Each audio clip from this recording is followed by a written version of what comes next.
24/7 news TV. Nominations తర్వాత clan టాస్క్తో big boss house వేడెక్కింది. ఈ నేపథ్యంలో హౌస్ నుంచి ఎవరు ఎలిమినేట్ అవుతున్నారు, క్లాన్ టాస్క్లో స్మార్ట్ ఎవరు, గేమ్ చేంజర్ ఎవరు అనే ఇంట్రెస్టింగ్ విషయాలను ఈ రోజు మనతో పాటు డిస్కస్ చేయడానికి బిగ్ బాస్ అనలిస్ట్ పరిటాల మూర్తి గారు మనతో ఉన్నారు. ఆయన్ని అడిగి మరిన్ని విషయాలు తెలుసుకుందాం. నమస్తే సార్. హాయ్. హలో సార్, ఇప్పుడు క్లాన్ టాస్క్ అనేది ఇంపార్టెంట్ అని బిగ్ బాస్ చెప్పారు. అయితే ఏమై ఉంటుంది, సోనియాను లాస్ట్ వరకు ఎందుకు ఉంచారు అసలు? యాక్చువల్గా క్లాన్ టాస్క్ అనేది చాలా ఇంపార్టెంట్. అవును. ఎందుకంటే మీరు యాజ్ ఎ ప్లేయర్గా మెంబర్స్గా వెళ్ళి నేను మీ గ్రూప్లోకి వస్తాను అని చీఫ్స్ని కన్విన్స్ చేసుకోవాలి. అవును. సో ఆ రకంగా ఇప్పుడు ఎవరైతే మిగిలిపోతారు, యాక్చువల్గా ఏంటంటే చీఫ్స్ చాలా ఆలోచించి ఆచితూచి వాళ్ళని తీసుకోవాలి. అవును. సో వాళ్ళని తీసుకోకపోతే వీళ్ళకి టీమ్ స్ట్రెంగ్త్ ఉండదు. సో ఇక్కడ ఏమైంది అంటే నిఖిల్ కొంత బ్రెయిన్లో ఉంది. ఏది కొంచెం మణికంఠ మీద సాఫ్ట్ కార్నర్ ఉంది. సో మణికంఠ కొంచెం మాట్లాడిన తర్వాత నన్ను ఎవరు తీసుకోరేమో, ఇంకా నేను శనివారం ఎలిమినేట్ అయిపోతానేమో, ఈ డిప్రెషన్లో ఉన్నాడు. సో ఉన్నప్పుడు తను ఒక మాట ఇచ్చాడు, సరే చూద్దాము, కంగారు పడక, టెన్షన్ పడక, నేను తీసుకుంటా అనే ఒక ఇదైతే ఇచ్చాడు. అయితే ఇక్కడ ఒక విషయం ఉంది, ఏంటి అంటే ఒక చీఫ్స్ ముగ్గురు ఉన్నారు మనకి, యష్మి కానీ, నిఖిల్ కానీ, నైనిక కానీ. ఇప్పుడు వీళ్ళు స్ట్రాంగ్ ప్లేయర్స్ని తీసుకుంటేనే ముందు ముందు గేమ్స్ అనేది ముందుకు వెళ్తాయి. ఆ వర్డ్ చెప్పాడు బిగ్ బాస్, ఏమని, సో భవిష్యత్తులో కూడా మీకు ఇది చాలా ఇంపార్టెంట్ అవుతుంది కాబట్టి చీఫ్ని కన్విన్స్ చేసుకోండి అనే మాట చెప్పాడు. ఇక్కడ మీరు అబ్జర్వ్ చేసినట్లయితే మణికంఠ యష్మి గౌడ దగ్గరికి రాలా, విష్ణుప్రియ యష్మి గౌడ దగ్గరికి రాలా. ఎందుకు అంటే వాళ్ళకి అక్కడ అక్కర్లేదు, ఉంది నైనిక. సో నైనిక తీసుకుంటుంది అనే కాన్ఫిడెన్స్తో విష్ణుప్రియ ఉంది, లేదా నిఖిల్ అయినా రమ్మంటాడు, డౌట్ లేదని. అంటే ఇక్కడ యాజ్ ఎ ప్లేయర్గా ఇప్పుడు మీరు ఫిజికల్ టాస్కా లేదా ఎంటర్టైన్మెంటా లేదా వాట్ ఎవర్ మిమ్మల్ని చూసి ఆ టాస్క్ ఏదొస్తుందని ఊహించుకుని నేను పిక్ చేసుకోవాలి. అలాంటప్పుడు హౌస్మేట్ ఏం చేయాలి, వెళ్ళి చీఫ్స్ని బతిని ఆడుకోవాలి, ముగ్గురు చీఫ్లను బతిని ఆడుకోవాలి. సో ముగ్గురు నిన్ను కావాలన్నారు అనుకో, నువ్వు హైలైట్ అవుతావు. ఒక్కడే కావాలని నేను ఈ టీంలోకి వెళ్తాను ఫిక్స్ అయిపోయాను అనుకో, అదేమైపోద్ది, ఫ్రెండ్షిప్ అయిపోద్ది లేదా పార్షియాలిటీ అయిపోద్ది. సో ఆ రకంగా అసలు ఎవరు కూడా ఆడలేదు గేమ్. గట్టిగా మాట్లాడితే వెళ్ళి చీఫ్ దగ్గరికి వెళ్ళి కన్నా, నేను లైవ్లో కూడా చూసా, ఒక సోనియాని మాత్రం నిఖిల్ అడిగాడు.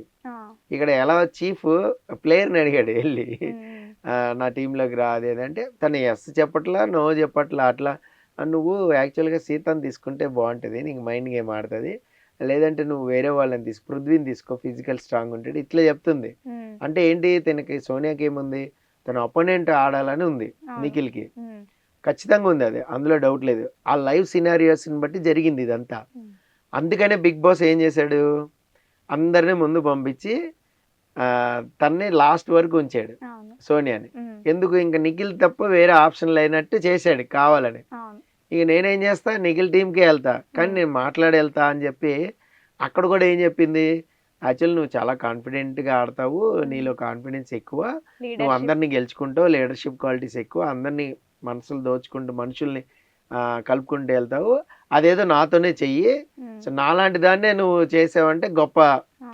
అంటే ఇక్కడ కూడా తన గ్రేట్నెస్ చెప్పింది. ఆడపులి అదొక ట్యాగ్. ఆడపులి కాదు, అరిచే పులి అని అక్కడ మనసులో నిఖిల్ అనుకుంటా ఉంటాడు. బాబు ఏంది, ఇప్పుడు సోనియాని పెట్టుకున్నాడు, పక్కన మణికంఠని పెట్టుకున్నాడు, టాస్క్ ఆడేటప్పుడు రచ్చ చేసేది వీళ్ళిద్దరే. ఏదైనా కూడా అపోనెంట్ చిన్న ఇష్యూ అయినా కూడా పాయింట్అవుట్ చేసేది కానీ, లేదంటే అరిచి గోల్ చేసేది కానీ ఖచ్చితంగా వీళ్ళిద్దరూ ఉంటారు.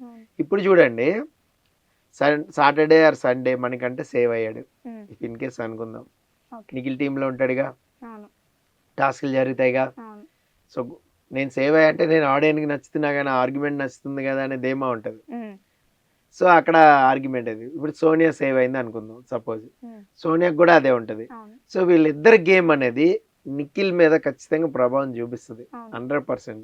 తను ఇప్పుడు దాకా ఏంటి, కామన్ కంపోస్ట్, ఎవరిని కూడా హట్ చేయకుండా కొంచెం కన్విన్స్ చేసుకుంటూ నానా బుజ్జి అని ఆడుకుంటూ, తన గేమ్ మళ్ళీ ఆడుకుంటూ, టాస్క్లు ఆడుకుంటూ ఇట్లా ఉన్నాడు పర్సనాలిటీ. ఈ పర్సనాలిటీ బరస్ట్ అయిందాక నేను ఆల్రెడీ ఎమోషనల్ అయ్యాడు.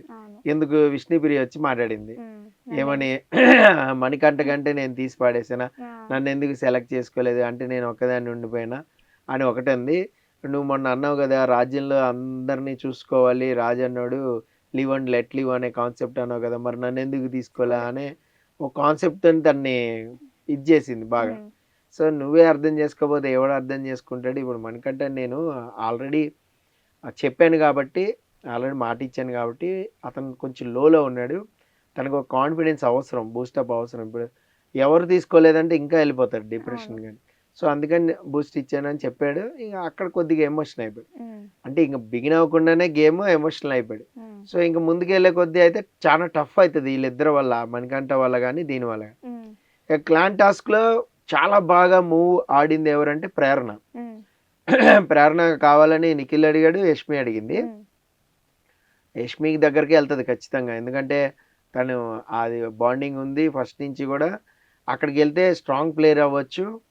యష్మి ఏదైనా డెసిషన్లో కానీ వాటిల్లో కానీ కొంచెం బ్యాక్ వెళ్ళినా, సో మనం ముందున్నాం అనుకో మనం చీఫ్ అవుతాం.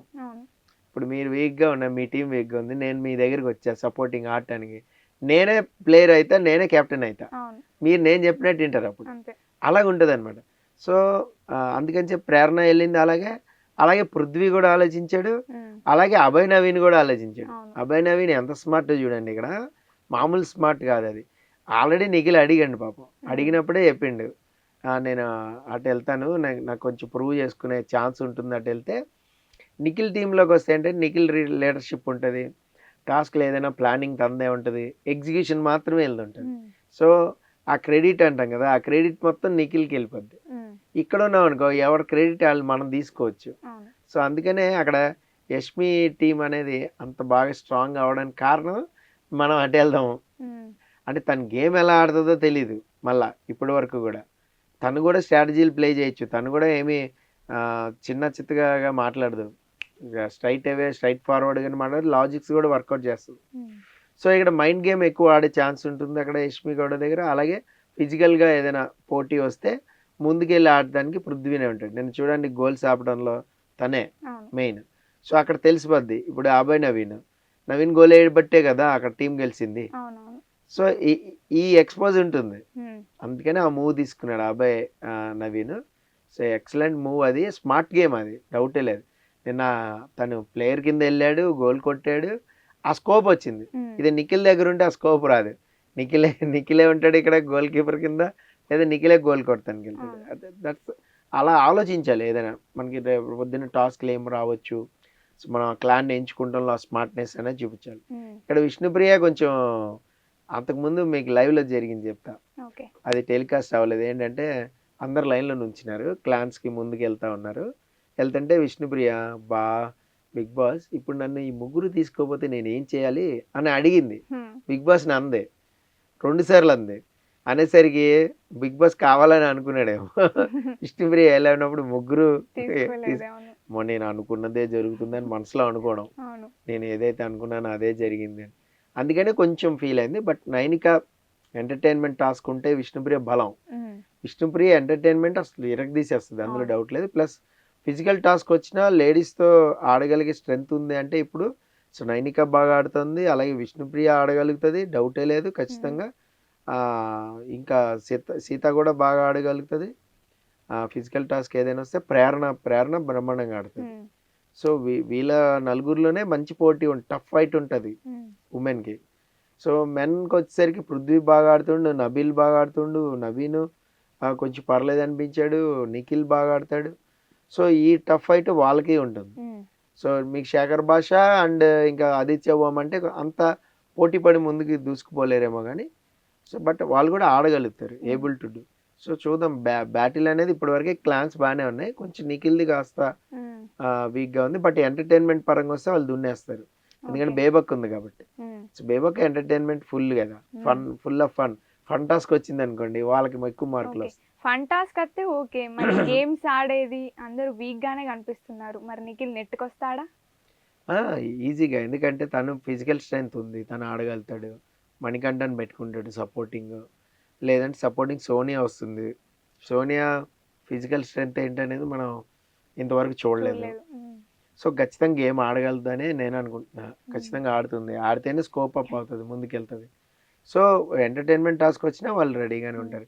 బట్ అయితే ఇక్కడ ఇంకొకరిని తీసుకునే ఛాన్స్ ఉంది కాబట్టి ఫర్దర్గా ఎవరు వస్తారనేది చూడాలి వాళ్ళ క్లాన్లోకి. మళ్ళీ ఇప్పుడు వాళ్ళిద్దరిట్లలో అది గేమ్స్ జరుగుతున్నాయి కదా, ఇందులోకి వెళ్ళి ఒకరిని తీసుకోవాలని కూడా అంటున్నారు. మళ్ళీ ఇంకా వీక్ అయిపోతాడేమో 2 మెంబర్స్ 3 మెంబర్స్ అట్లా అయిపోయి.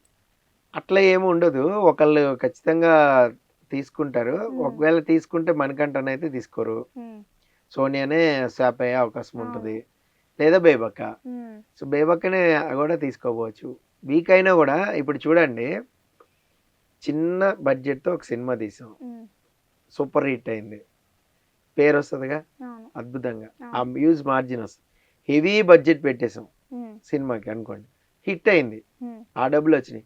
కానీ దీనికి వచ్చినంత పేరు దానికి రాదు. ఎందుకంటే వీళ్ళు పాపం చిన్నగా తీసా, ఆ సింపతి అనేది ఉంటుంది. సో దాన్ని పర్ఫెక్ట్ క్యాష్ చేసుకుంటాడు మనడు. ఫైనల్ గా ఎవరు ఎలిమినేట్ అవుతారు అనుకుంటున్నారు? ఫైనల్ గా అంటే ఈ వారం ఖచ్చితంగా 6 ఉన్నారు. 6లో 3 డేంజర్ జోన్ లో ఉన్నారు, మనం చెప్పుకున్నాం ఆల్రెడీ. శేఖర్ భాష, సోనియా, ఇంకా బేబక్క, 3 డేంజర్ ఉన్నారు. పృథ్వీ కొంచెం పర్లేదు అనిపించాడు, because of argument, nomination argument వల్ల తనకు కొంచెం ఓటింగ్ పడింది. ఇక మణికంఠ ఎమోషనల్ వల్ల ఓటింగ్ అనేది పడింది. తర్వాత విష్ణుప్రియకి ఫ్యాన్ ఫాలోయింగ్, గేమ్ ఆడినా ఆడపోయినా ఓటింగ్ అనేది నామినేషన్స్లో పాయింట్స్ వర్కౌట్ చేసినా చేయకపోయినా తనకి ఉన్న ఒక ఓట్ బ్యాంక్ అంటాం కదా, ఆ ఓట్ బ్యాంక్ వల్ల విష్ణుప్రియ కూడా సేవ్ అవుతుంది. సో 3లోనే ఎలిమినేషన్ ఉండొచ్చు.